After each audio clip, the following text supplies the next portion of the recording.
Hello mga Kahol City. Kita mo ako. Andito kami ngayon sa ilalim ng puno ng mulberry ko. Ipakita mo ako.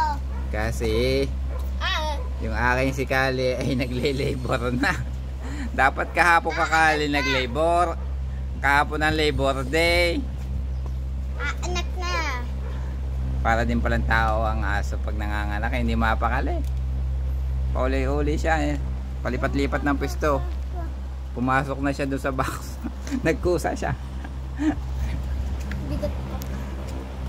Ito, pakikita ko sa inyo. Oh, yan oh. Nilagyan ko na ng electric fan. Mukhang hindi siya mapakali kasi mainit. Ayun oh. Mainit talaga Andun po. siya sa... Hoy, ako din eh. Andun siya sa isang box. Yan oh. Nagle-labor na. Kali, how are you Kali? Ha?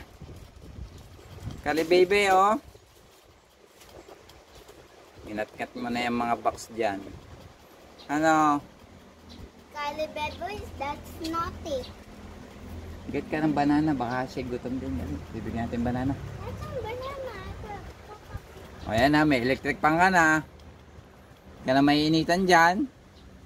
Hindi siya mapakali eh. Kung sa tao yan oh. Para siyang... The banana.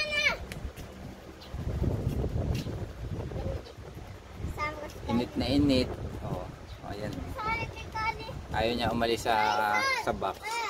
Kasi siya siguro yan. Kung sa tao ay masama rin ang pakiramdam. Maiihing o maano.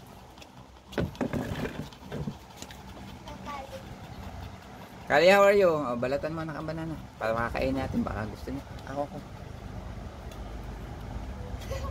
You shoot it. Oh. Where? She want banana. She like banana. Oh, tumayo siya. Oh.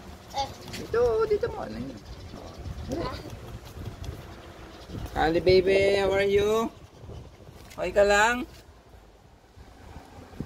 Give birth na. Huwag ka na hiya. Huwag na mahiya. Inip na ako. Ganyan si Ate George ha. Nahihiya. Kahapon pinaliguan ko pa to eh.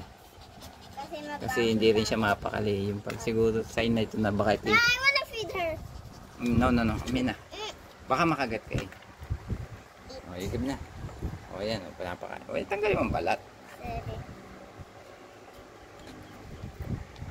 Eat. Ibigay mo na sa kanya kakainin. O, yun. Eat it, Kali.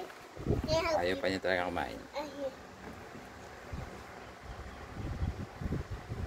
So, yun lang guys. Mamaya ko ipapakita pag siya talagang nanganak na. Okay? Bye-bye!